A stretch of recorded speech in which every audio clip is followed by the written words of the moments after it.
हमारा टॉपिक चल रहा है सल्तनत सत्ता की स्थापना सुदृढ़ीकरण और इसके अंतर्गत हम कुतुबुद्दीन ऐबक और नेक्स्ट इल्तुतमिश हमारा चल रहा है टॉपिक। और इसी के अंतर्गत इल्तुतमिश के पॉइंट के अंतर्गत हम कर रहे थे। उन्होंने है वो अपनी समस्याओं के समाधान किस प्रकार किए। लास्ट हमने है वो बंगाल विजय 6 पॉइंट कर लिया था। आज हम नेक्स्ट करेंगे पंजाब के खोखरों का दमन, ख्वारिज्म का जलालुद्दीन मकबनी, पंजाब से वापस लौटते समय सैफुद्दीन कंगरूल को खरगुल को पश्चिमी पंजाब में अपना अधिकारी नियुक्त कर गया था। सैफुद्दीन ने पंजाब के खोखरों से मैत्री करके अपने अधिकार क्षेत्र को बढ़ाने का प्रयास किया। दूसरी तरफ इल्तुतमिश ने बादशाह से पंजाब का अधिकांश क्षेत्र जीत लिया था, परंतु सैफुद्दीन और खोखरों की लूटमार तथा धावों से पंजाब में अव्यवस्था फैल गई। अतः इल्तुतमिश ने उसका दमन करने के लिए एक शक्तिशाली सेना भेजी। डॉक्टर पांडे ने लिखा है कि भयंकर संघर्ष के बाद खोखरों का दमन कर दिया गया और सियालकोट, जालंधर, नंदना के क्षेत्रों पर अधिकार खोखरों पर नियंत्रण रखने की दृष्टि से इन क्षेत्रों में नई सैनिक चौकियों का स्थापित करना नासिरुद्दीन ऐतगीन को नंदना में नियुक्त किया गया। खोखरों के गांव तुर्क-अमीरों को जागीर के रूप में दे दी गई और इस प्रकार उसने शांति और व्यवस्था कायम करने में कामयाबी हासिल की। नेक्स्ट आता है राजपूत एवं हिंदू शासकों से युद्ध। गौरी की मृत्यु के बाद राजपूत हिंदू शासक पुनः शक्तिशाली बन बैठे, क्योंकि ऐबक को अपने अल्प शासन में उनके विरुद्ध ठोस कार्यवाही करने का समय नहीं मिल पाया था। इल्तुतमिश भी 1225 ईस्वी तक विभिन्न समस्याओं में फंसे रहे, परंतु इसके बाद उसने अनेक राज्यों पर जीतकर दिल्ली सल्तनत की सीमाओं का विस्तार करने की सोचा। 1226 ईस्वी में उसने राजपूतों की शक्तिशाली रणथंबोर पर अधिकार कर लिया। 1230 ईस्वी तक उसकी सीमाओं ने जालौर, अजमेर, बयाना, तहनगढ़ तथा सांबर को भी जीत लिया। इनमें भी कुछ राज्यों को दिल्ली सल्तनत में मिला दिया गया और जालौर तथा कुछ अन्य राज्यों को दिल्ली की अधीनता स्वीकार करने तथा वार्षिक कर चुकाने की शर्त पर उनके शासकों की वापस लौटा दिया गया। इन विजयों से उत्साहित होकर 1231 में इल्तुतमिश ने ग्वालियर पर आक्रमण कर दिया। ग्वालियर के राजा मंगल देव ने 1 वर्ष तक सामना किया, परंतु अंत में थककर ग्वालियर दुर्ग से भागकर दूसरे दुर्ग में शरण ली। उसके भागते ही मुस्लिम सेना का ग्वालियर पर अधिकार हो गया और अशुद्दीन को ग्वालियर दुर्ग का प्रधान अधिकारी नियुक्त किया गया। इसके बाद कालिंजर पर आक्रमण हुआ। सुल्तान की सेना के आते ही राजा कालिंजर से भाग गया और दिल्ली की सेना ने दुर्ग पर अपना अधिकार जमा लिया, परंतु उनका नियंत्रण अस्थायी रहा। कालिंजर के चंदेलों ने शीघ्र ही तुर्क अधिकारियों को खदेड़ दुर्ग पर कब्जा किया। 1233-34 ईस्वी में अवधि में इल्तुतमिश ने नागदा के गोलतों और गुजरात के सोलंकियों के विरुद्ध भी सैनिक अभियान किए, परंतु उसे सफलता नहीं मिली। मुस्लिम इतिहासकारों ने इन अभियानों का विस्तृत विवरण नहीं दिया है, परंतु राजपूत साधनों से पता चलता है कि सुल्तान को परास्त होकर लौटना पड़ा। 1234 से 35 ईस्वी में इल्तुतमिश ने मालवा अभियान किया और भिल्सा का नगर तथा दुर्ग जीत लिया। भिल्सा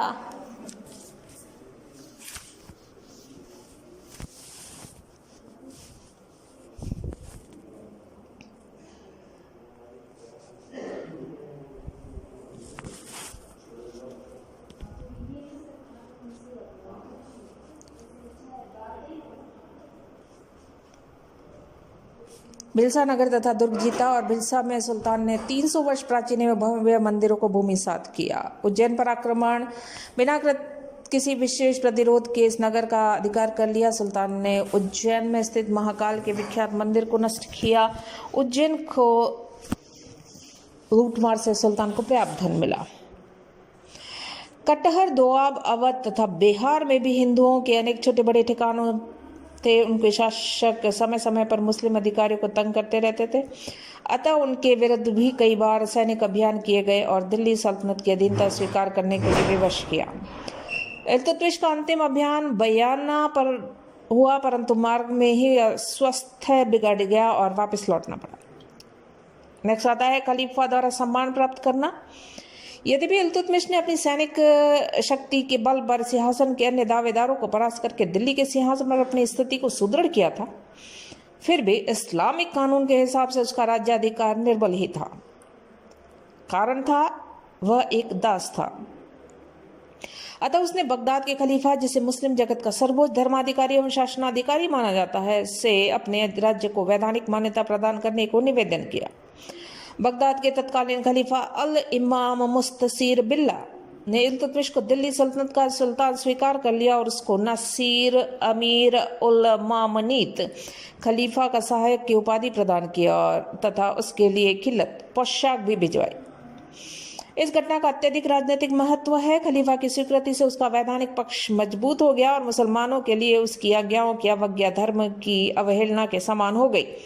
अब उन लोगों का मुंह बंद हो गया जो उससे दास मानकर उसके राज्याधिकार की आलोचना किया करते थे। खलीफा द्वारा प्रदत्त सम्मान से मुस्लिम संसार में भी इल्तुतमिश का मान सम्मान बढ़ गया। इल्तुतमिश की मृत्यु बयाना अभियान के समय इल्तुतमिश बीमार हुआ। उसके बाद वह ठीक नहीं हो सका। उसकी बीमारी बढ़ती चली गई। अप्रैल 1236 ईस्वी में उसकी मृत्यु हो गई। उसने अपनी सैनिक सफलताओं और कूटनीति के द्वारा एक विशाल राज्य की स्थापना की थी। उत्तर में हिमालय से लेकर दक्षिण में नर्मदा तक और पश्चिम में सिंध से लेकर पूर्व में बंगाल तक उसका साम्राज्य फैला हुआ था। नेक्स्ट आता है रुकनुद्दीन फिरोज शाह 1236 से इस्लामिक कानून में उत्तराधिकार के अनिश्चित नियमों के कारण इल्तुतमिश को इस बात की चिंता हुई मृत्यु के बाद दिल्ली सल्तनत का अस्तित्व खतरे में न पड़ जाए, क्योंकि उसका योग्य व प्रतिभावान पुत्र नसरुद्दीन उसके जीवन काल में ही मृत्यु हो चुकी थी। उससे छोटा रुकनुद्दीन अत्यधिक आलसी और बिल्लासी, अन्य पुत्र वयस्क, अपनी पुत्री रजिया को अपना उत्तराधिकारी बनाने का निश्चय किया। रजिया की योग्यता को वो परख चुका था और अपनी अनुपस्थिति में रजिया से सुचारू रूप से शासन चलाकर अपनी योग्यता प्रदर्शित कर चुकी थी। इल्तुतमिश ने अपने सामंतों से रजिया के उत्तराधिकार पर सहमति भी करवा ली, लेकिन इल्तुतमिश के सामने जो तुर्क सरदार ने रजिया सुल्तान बनाने का स्वीकार कर लिया था, परंतु उसकी मृत्यु के बाद एक स्त्री के अपनी सुल्ताना बनाने उन्हें पसंद नहीं आया और उन्होंने इल्तुतमिश के जीवित बड़े पुत्र रुकनुद्दीन फिरोज शाह को सिंहासन पर बैठा दिया। इतिहासकार मिन्हाज लिखते हैं, रुकनुद्दीन भोग विलासिता में डूब गया और अनुचित स्थानों पर राज्य के धन को नष्ट करने लगा। परिणाम स्वरूप शासन व्यवस्था लड़खड़ाने लग गई और शासन की बागडोर रुकनुद्दीन की मां यानी कि शाह तुर्कान के हाथ में आ गई। शाह तुर्कान पहले एक दासी थी। इल्तुतमिश की बेगम बनने के बाद वह अत्यधिक महत्वाकांक्षी और क्रूर बनती चली गई। अब शासन सत्ता के हाथ में आते ही उसने उन सभी अमीरों से प्रतिशोध लेना शुरू कर दिया जिन्होंने युवावस्था में उसका अपमान एवं तिरस्कार किया था।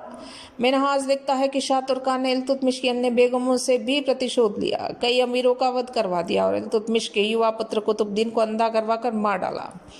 उसके अत्याचारों के परिणामस्वरूप समूचे राज्यों में असंतोष और विद्रोह फैल गया। मुल्तान, हासी, बदायूं, लाहौर आदि के सूबेदार संगठित होकर विद्रोह कर दिया। रुकनुद्दीन विद्रोहियों का दमन करने के लिए दिल्ली से चला। मार्ग में ही वहां वजीर जुनैदी उसका साथ छोड़कर विद्रोहियों से जा मिला। रुकनुद्दीन घबराया, दिल्ली की ओर कूच किया। दिल्ली में उसकी अनुपस्थिति में स्थितियां बदल चुकी थी। शुक्रवार की नमाज रजिया जनता के सम्मुख आ खड़ी हुई और स्वर्गीय सुल्तान की अंतिम इच्छा और शाह तुर्कान के अत्याचारों की याद दिलाते हुए सहयोग की अपील की। इसका परिणाम प्रभावशाली निकला। न केवल जनता ने अपितु बहुत से युवा तुर्क अधिकारियों ने रजिया का साथ दिया। शाह तुर्कान को बंदी बनाकर कारागार में डाल दिया गया। दिल्ली पहुंचते ही रुकनुद्दीन फिरोज शाह को बंदी बना लिया गया। रजिया को दिल्ली सिंहासन पर बैठा दिया गया। कुछ दिनों बाद शाह तुर्कान और रुकनुद्दीन दोनों को मौत के घाट उतार दिया। सुल्तान रजिया 1236 से लेकर 1240। रजिया योग्य पिता की योग्य पुत्री। इतिहासकार मिन्हाज के शब्दों में वह एक महान शासक, बुद्धिमती, न्यायप्रिय, उदार, विद्वान की आश्रयदात्री, प्रजा शुभचिंतक, सैनिक गुण संपन्न तथा उन सभी श्लाघनीय गुणों से परिपूर्ण थी जो एक शासक के लिए आवश्यक है। भारत के मुस्लिम इतिहासकार में वो पहली स्त्री थी जो दिल्ली सिंहासन पर बैठी और उसने संपूर्ण प्रभुत्व संपन्न राजतंत्र का सिद्धांत को अपनाया। इल्तुतमिश ने प्रारंभ से ही उसे राजकुमारों की भांति शिक्षा दी थी। जब इल्तुतमिश ग्वालियर पर अभियान के लिए दिल्ली से चला था तो शासन की देखभाल कार्य वह रजिया को सौंप गया था, जिसे उसने कुशलता के साथ पूरा किया। बाद में सुल्तान ने उससे अपना उत्तराधिकारी भी घोषित कर दिया और तुर्क सरदारों ने उससे का समर्थन भी किया, परंतु बाद में तुर्क सरदारों ने अहम ने एक स्त्री के आगे शीश झुकाना स्वीकारा नहीं। रुकनुद्दीन को सुल्तान बना दिया, परंतु रजिया ने सर्वसाधारण और युवा तुर्क अधिकारियों के सहयोग से सिंहासन प्राप्त करने में कामयाबी अर्जित की। अमीरों के विद्रोह का दमन। इल्तुतमिश की मृत्यु से लेकर बलबन के सिंहासनारोहण तक दिल्ली सल्तनत का इतिहास सर्वोच्च सत्ता को हस्तगत करने के लिए ताज और अमीरों के आपसी संघर्ष की कहानी रहा है। इल्तुतमिश ने रजिया को अपना उत्तराधिकारी नियुक्त किया था, परंतु अमीरों ने रुकनुद्दीन को सुल्तान बना दिया। जब रुकनुद्दीन भोग विलास में डूब गया और शाह तुर्कान के अत्याचार बढ़ने लगे तो प्रांतीय सूबेदारों ने संगठित होकर उसे सुल्तान पद से हटाने का निश्चय किया और अपनी सेनाओं के साथ दिल्ली की तरफ कूच भी कर दिया। परंतु इसी बीच जन सहयोग से तथा अमीरों और प्रांतीय सूबेदारों की सहमति से वह सुल्तान बन गई। यह बात अमीरों के लिए एक गंभीर चुनौती, क्योंकि नए सुल्तान का चयन करना वे अपना अधिकार समझते थे। चूंकि रजिया के चयन में उनकी सम्मति की उपेक्षा की गई थी, अतः वे रजिया को सुल्तान बनने से तैयार नहीं थे। उन्होंने सेना सहित दिल्ली की तरफ कूच जारी रखी। वजीर निजामुल्क जुनैदी भी रजिया के विरुद्ध विद्रोही सरदार का साथ दिया और इस प्रकार सुल्तान बनते ही रजिया को अमीरों के विद्रोह का सामना करना पड़ा। बदायूं, मुल्तान, हासी और लाहौर के सूबेदारों ने दिल्ली के समीप ही अपना शिविर लगा लिया, परंतु रजिया भी साहसी युवती थी। वह इस बात से परिचित थी कि सुल्तान पद की रक्षा तलवार के बल पर ही की जा सकती है, अतः उसने राजधानी के बाहर निकलकर शत्रु के मुकाबले करने का निश्चय किया। प्रारंभिक धावों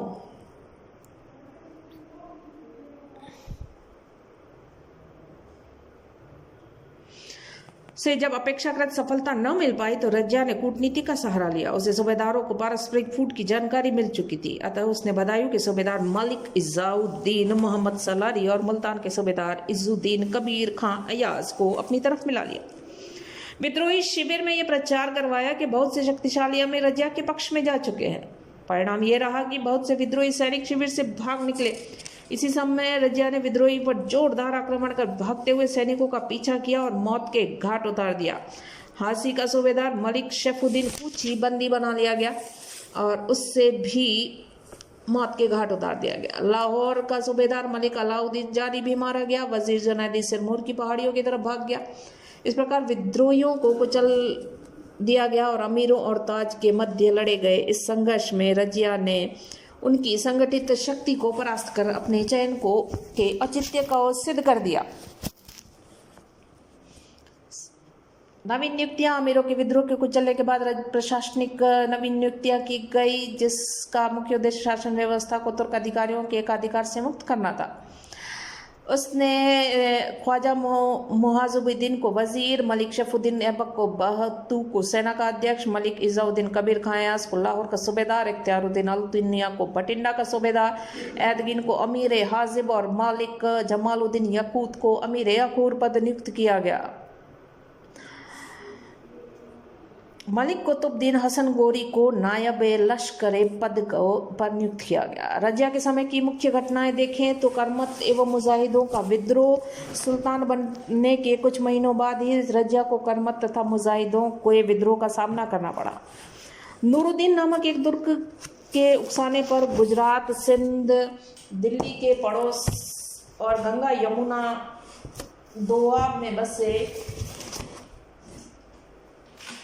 इन संप्रदायों के अनुयायियों ने भारी संख्या में दिल्ली के आसपास एकत्रित होने लगे और अपने नेता की प्रेरणा से उन लोगों ने दिल्ली सिंहासन को इस्लाम के कट्टरपंथियों से छीनने का निश्चय किया।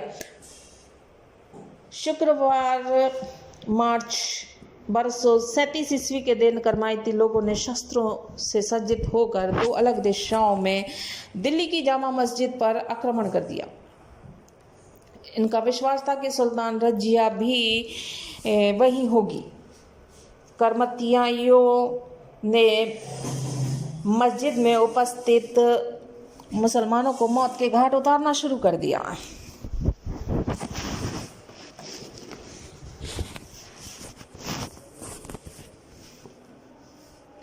करमताइयों ने मस्जिद में उपस्थित मुसलमानों को मौत के घाट उतारना शुरू किया, जिससे भारी कोलाहल मच गया। रजिया ने तत्काल सेना की सहायता से विद्रोह को कुचला। सैकड़ों करमताइयों को मौत के घाट उतारा और बाकी बचे करमतियों को सख्त सजा दी गई। मिन्हाज लिखता है कि ईश्वर की कृपा से उसे यश मिला। इससे रजिया की स्थिति और ज्यादा मजबूत हो गई। नेक्स्ट आता है रणथंभौर का पतन। इल्तुतमिश की मृत्यु और रुकनुद्दीन की आक्रमणता से अव्यवस्था का लाभ उठाकर चौहान राजपूतों ने रणथंभौर पर अधिकार कर लिया। सुल्तान ने रणथंभौर में फंसी तुर्क सेना रणथंभौर के दुर्ग का घेरा डाला हुआ था। तब तुर्क सेना दुर्ग में घिर गई और सुल्तान ने रणथंभौर में फंसी तुर्क सेना की सहायता के लिए एक सेना भेजी। सुझाव दिया स्थिति बिगड़ जाए तो दुर्ग को खाली कर दें, सैनिकों को सुरक्षित लौटा दिया गया। तदनुसार तुर्कों ने रणथंभौर दुर्ग खाली कर दिया। चौहानों ने उस पर अधिकार जमा लिया। रजिया की इस कार्यवाही से बहुत से तुर्क अमीर असंतुष्ट हुए। नेक्स्ट आता है ग्वालियर के दुर्ग की रक्षा की समस्या। ग्वालियर का दुर्ग रक्षक जियाउद्दीन अली सुल्तान के भूतपूर्व वजीर जुनैदी का रिश्तेदार रजिया को जब ये जानकारी मिली तो उसने उसके विरुद्ध जोड़ तोड़ करने लगा। उसने बरन के सूबेदार को उसके विरुद्ध अभियान करने के लिए आदेश। बरन के सूबेदार ने उसको बंदी बनाया, दिल्ली भिजवाया। दिल्ली पहुंचने से पहले ही वो लापता। रजिया के विरोधी अमीरों को यह विश्वास हो गया कि सुल्तान के संकेत पर उसकी हत्या कर दी गई है। सुल्तान अपने विरोधियों का सफाया करने वाली है। नरवर के शासक यजपाल ने ग्वालियर पर आक्रमण कर दिया। दुर्ग रक्षक तुर्क सेना अधिक दिनों तक आक्रमण का सामना न कर सकी। रजिया ने सहायता भेजने के स्थान पर ग्वालियर को खाली करने के आदेश दे दिए। इससे तुर्क अमीर और ज्यादा असंतुष्ट होने लगे। नेक्स्ट आता है सीमांत समस्या। सल्तनत के पश्चिमी सीमांत पर मंगोल निरंतर आक्रमण शुरू हो चुके थे। जलालुद्दीन बकबनी के प्रतिनिधि हसन करंगलूंग का अधिकार था। मंगोल के विरुद्ध उसने रजिया से सहायता की अपील की। इल्तुतमिश की नीति का पालन करते हुए रजिया ने सहायता देने से इनकार कर दिया। तुर्क अमीरों ने इसे सुल्तान की सैनिक दुर्बलता का प्रतीक माना। नेक्स्ट आता है रजिया के मर्दाना रवैये से असंतोष। रजिया का मर्दाना रवैया तुर्क अमीरों के पसंद नहीं आया। रजिया ने परंपरागत पर्दा त्याग दिया, मर्दाना लिबास में दरबार लगाया। वह खुले दरबार में लोगों को फरियाद सुनने लगी और अधिकारियों से राजकार्य की रिपोर्ट लेने लगी। औरत होते हुए भी मर्दों की भांति शिकार और घुड़सवारी करने लगी। उसने सैन्य संचालन का काम संभाल लिया, स्वयं युद्धों में भाग लेने लगी। इससे रूढ़िवादी मुसलमान और तुर्क अधिकारी नाराज हो गए। नेक्स्ट आता है याकूत के प्रति अनुराग। जमालुद्दीन याकूत नामक एक अबिसिनियाई हबशी के प्रति सुल्तान के अपार स्नेह प्रदर्शित करके बहुत बड़ी भूल की। सुल्ताना बनते ही रजिया ने उससे अमीरा खुर पद पर नियुक्त कर दिया। उससे किसी भी समय सुल्तान के सम्मुख उपस्थित होने की विशेष सुविधा प्रदान की। घुड़सवारी के समय वो प्राय याकूत को अपने साथ ले जाते थे। इससे वंशानुगत कुलीन तुर्क सरदार सुल्ताना से अप्रसन्न हो गए। नेक्स्ट आता है अमीरों का विद्रोह और रजिया का पत्र। सुल्ताना बनने के 3 वर्ष बाद ही उसे अपने अमीरों के विद्रोह का सामना करना पड़ा। रजिया की नीतियों से यह स्पष्ट होने लगा था कि वह शासन सत्ता अपने हाथ में केंद्रित रखने के लिए प्रयत्नशील है और प्रशासन के विभिन्न महत्वपूर्ण पदों पर गैर तुर्क सरदारों को नियुक्त करके तुर्कों के विरुद्ध एक नया दल तैयार कर रही है। अतः तुर्क सरदारों ने अपने स्वार्थों की रक्षा के लिए रजिया को पदच्युत करने के लिए ठोस षड्यंत्र रचा। सर्वप्रथम लाहौर के सूबेदार कबीर खां अयाज ने विद्रोह किया, परंतु रजिया ने उसके विद्रोह को कुचल दिया। उसने सुल्तान से क्षमा मांग ली। रजिया ने उसको क्षमा तो कर दिया, परंतु लाहौर का सूबा उससे छीन लिया और केवल मुल्तान का सूबा उसके पास रहने दिया गया। इस घटना के थोड़े दिन बाद शरफुद्दीन ने मुल्तान पर आक्रमण करके अयाज को खदेड़ दिया। रजिया ने अयाज की सहायता नहीं की। इससे भयभीत होकर तुर्क सरदारों ने संगठित होकर दोबारा षड्यंत्र की योजना बनाई। नई योजना के प्रमुख सरदार थे भटिंडा का सूबेदार इख्तियारुद्दीन अल्तुनिया, लाहौर का सूबेदार मलिक इजुद्दीन, कबीर खां अयाज, अमीर हाजिब यातगीन। योजना के अनुसार रजिया को दिल्ली से बाहर निकाल के समाप्त करना था। षड्यंत्रकारियों का विश्वास था कि दिल्ली की जनता सुल्ताना की समर्थक है, अतः अल्तुनिया को विद्रोह करने के लिए कहा गया। योजना अनुसार अल्तुनिया का विद्रोह हुआ और रजिया विद्रोह दमन करने के लिए दिल्ली से निकल पड़ी। मार्ग में षड्यंत्रकारियों ने उसके कृपा पात्र याकूत की हत्या कर दी। भटिंडा के निकट रजिया को बंदी बना लिया गया। अल्तुनिया की देखरेख में भटिंडा दुर्ग में रखा गया। विद्रोही अमीरों ने इल्तुतमिश के तीसरे लड़के बहराम को सिंहासन पर बैठा दिया। बहराम शाह सुल्तान तो बन गया, परंतु शासन सत्ता विद्रोही नेता एतगीन ने कब्जा कर लिया। नायबे ममलिकात जैसे महत्वपूर्ण पद पर नियुक्त किया गया। धीरे धीरे उसकी महत्वाकांक्षाएं विकसित होने लगी। उसने सुल्ताना की बहन के साथ विवाह कर लिया। अपने महल पर हाथी तथा नौबत जैसे शाही सम्मान के चिन्हों को उपयोग करने लगा। उसकी निरंकुशता से तंग आकर बहराम शाह ने उसकी हत्या करवा दी। एतगीन की मृत्यु से उसका साथी अल्तुनिया निराश हो गया और उसे किसी महत्वपूर्ण पद मिलने की आशा समाप्त हो गई। उसने रजिया को रिहा करके उसके साथ विवाह किया।